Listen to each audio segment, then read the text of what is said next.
Hello student, आप लोग देखिए एक्सरसाइज 1.3। तो कल हमने कुछ क्वेश्चन बताए थे, अब जो है उसके आगे देखिए। लिखा है निम्नलिखित समुच्चयों के सभी उप समुच्चय लिखिए। समझ में बात आ गई? इसके क्या लिखना है? सभी उप समुच्चय लिखना है। नंबर पहला क्या है?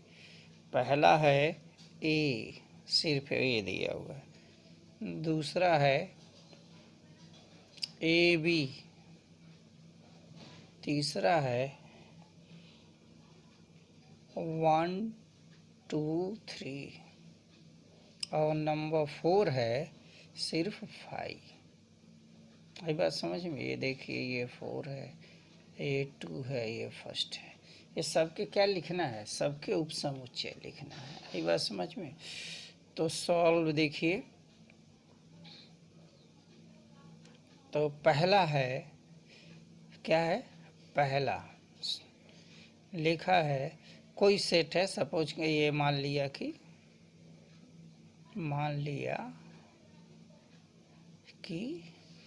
सेट ए में एक एलिमेंट है, सिर्फ 1 है। समझ में बात आ गई? तो एन ए इक्वल टू क्या होगा? N A equal to 1 element हो गया।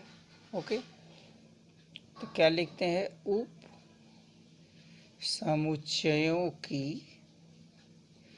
समुच्चयों की संख्या क्या होती है? 2 पे पावर एन। यहाँ एन की जगह पे क्या है? 1 है, तो 2 पे पावर 1 इक्वल टू 2। तो कितने उपसमुच्चय होंगे? 2 होंगे। अतः अभीष्ट उपसमुच्चय क्या होंगे? पहला होगा 5 और दूसरा होगा 2। समझ में बात आ गई? ये इसके उपसमुच्चय होंगे। इसी तरह से हम सबका निकालेंगे। ओके, ये देखिए नंबर 2 लिखें। माना कि ए इक्वल टू क्या लिखेंगे?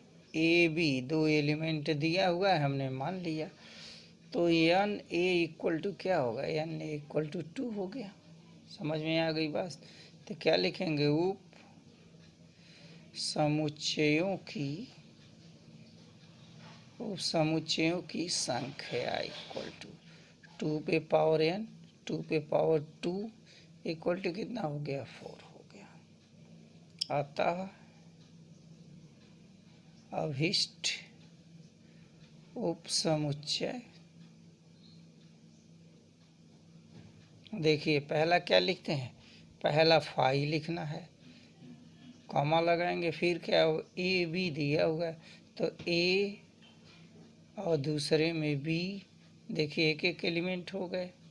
फिर क्या होगा? 1 2 3 और ये देखिए, और लास्ट में सब एलिमेंट को लिख देंगे, तो ये चीज़ हो गया। ठीक है, तो इस तरह से उपसमुच्चय लिखे जाते हैं। अब देखिए तीसरे में क्या दिया हुआ है? मानना कि क्या दिया है? ए, सेट ए इक्वल टू 1 2 3 दिया हुआ है। तो सबसे पहले हम क्या निकालेंगे? उप समुच्चयों की संख्या। उप समुच्चयों की संख्या इक्वल टू 2 पे पावर एन। यहाँ देखिए A implies that N A equal to कितना होगा? 3 होगा। एन ए का मतलब क्या होगा? Number of element in A set ए। तो यहाँ 3 है, तो 2 पे पावर 3 इक्वल टू 8 हो गया। अतः अभीष्ट उपसमुच्चय, तो ये अभीष्ट उपसमुच्चय इक्वल टू क्या होगा? इक्वल टू पहला होगा, देखिए 5, फिर क्या होगा? 1, फिर होगा 2, फिर होगा 3। समझ में बात आ गई? पहले हम वो एक एक एलिमेंट लेते हैं, फिर हम क्या लेंगे?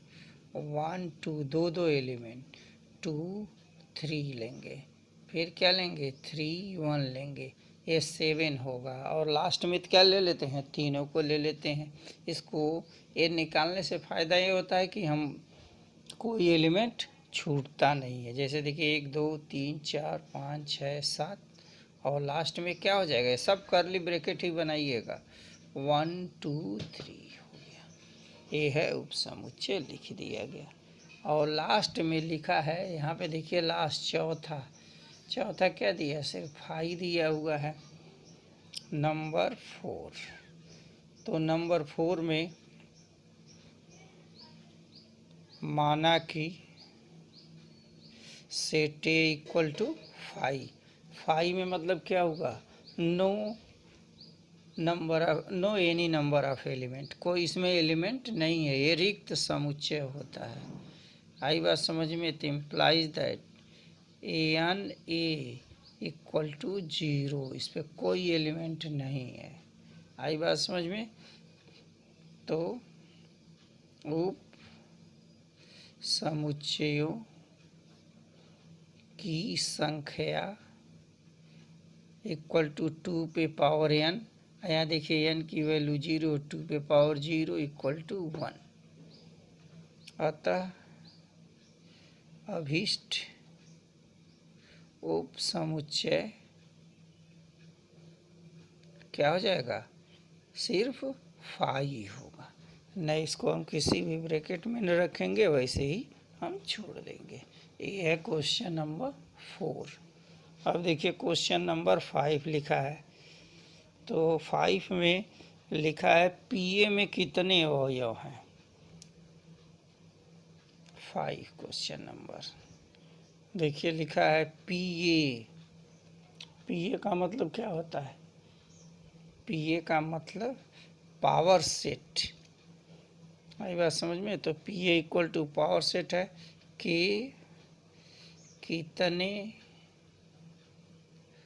अवयव है यदि ए इक्वल टू क्या हो, 5 हो। आप यहाँ देख रहे हैं कितने एलिमेंट हैं, यहाँ 1 है, वही चीज़ ने सॉल्व किया हुआ है। तो कितने अवयव हैं, तो कितने निकाला है, यहाँ पे देखिए 1 अवयव निकाला है। वही बात समझ में। तो हम क्या लिखेंगे, समुच्चय में उप समुच्चयों की संख्या, यही पूरा हमको यही चीज़ जो लिखा हुआ है वही यहाँ लिख देना है। वही बात समझ में। ओके, तो कितने अवयव, उप समुच्चयों की संख्या इक्वल टू कितना होगा, अवयव कितने होंगे, अवयव 1 होंगे। लिख लीजिए, या लिखना है तो A solve, A equal to क्या है, ए इक्वल टू 5 है। तो समुच्चय ए में उप समुच्चयों की संख्या इक्वल टू 1। अतः घात समुच्चय, क्योंकि यहाँ हमको घात समुच्चय बताना है। आई बात समझ में, पीए मतलब घात, तो जो एलिमेंट होते हैं वही चीज़ यही होते हैं। अतः घात समुच्चय पीए में अवयवों की संख्या इक्वल टू 1। ये इसका क्या हो गया, इक्वल टू 1 हो गया। यही इसका क्या हो जाएगा, यही आंसर हो गया। आई बात समझ में। अब देखिए क्वेश्चन नंबर 6। क्वेश्चन नंबर 6 ये क्या कह रहा है, निम्नलिखित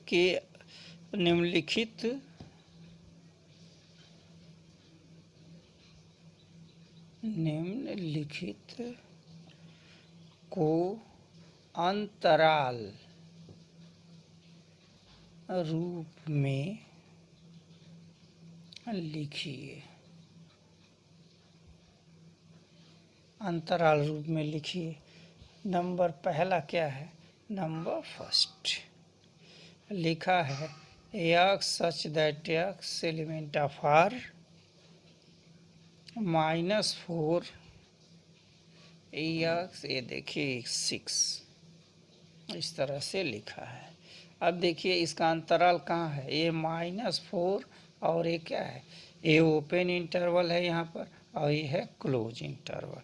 तो इसका अंतराल क्या हो गया, का अंतराल क्या हो जाएगा, यहाँ -4 से कहाँ तक, 6 तक।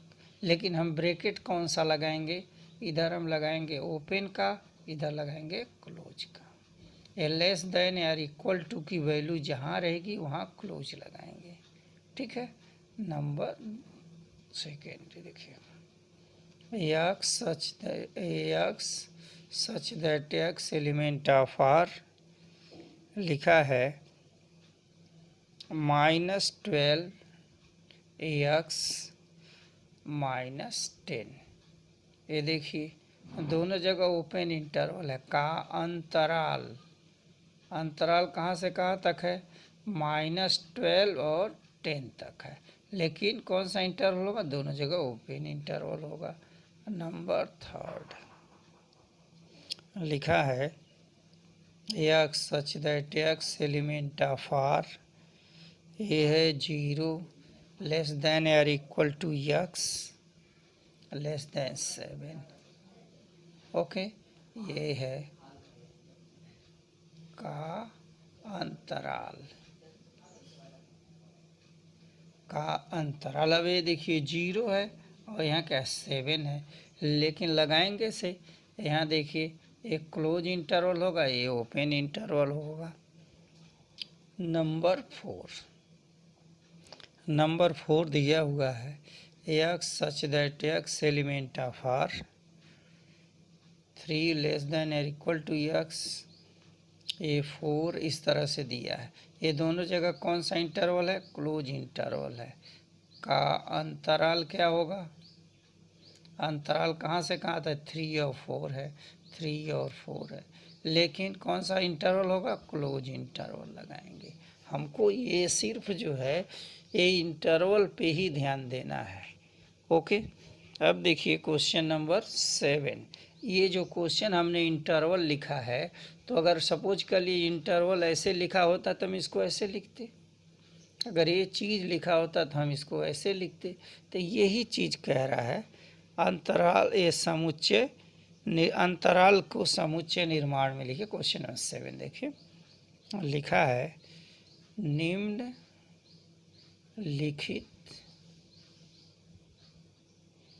निम्नलिखित अंतरालों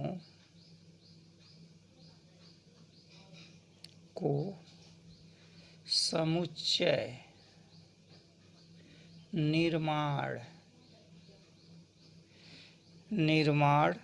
रूप में लिखिए,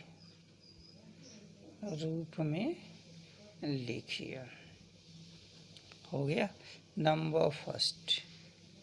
नंबर फर्स्ट क्या दिया हुआ है, ये है -3 0 दिया हुआ है।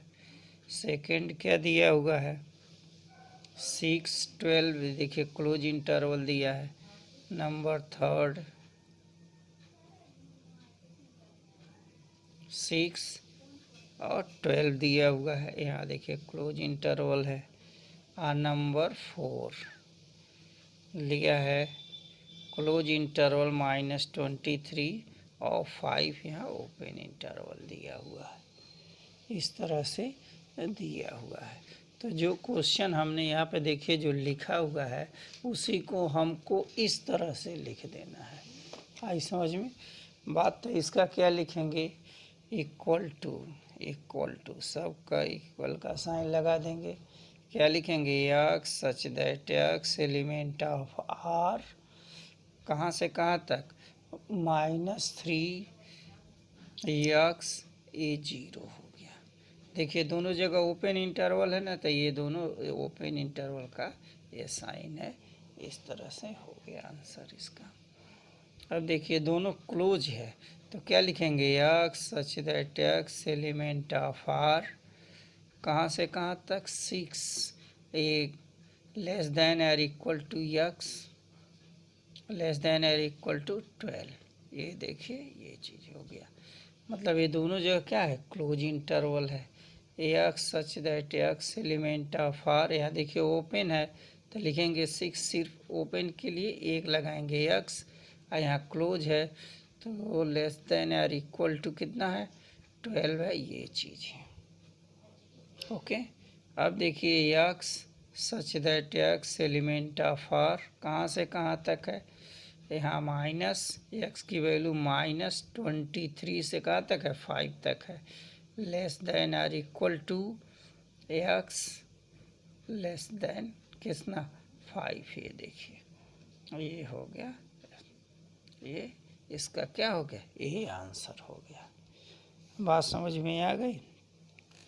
इसी तरह क्वेश्चन नंबर 8 में दिया हुआ है, वो जो है आप उसको इबारती टाइप का क्वेश्चन है, लिखा है निम्नलिखित में से प्रत्येक के सार्वत्रिक समुच्चय का प्रस्ताव कीजिए।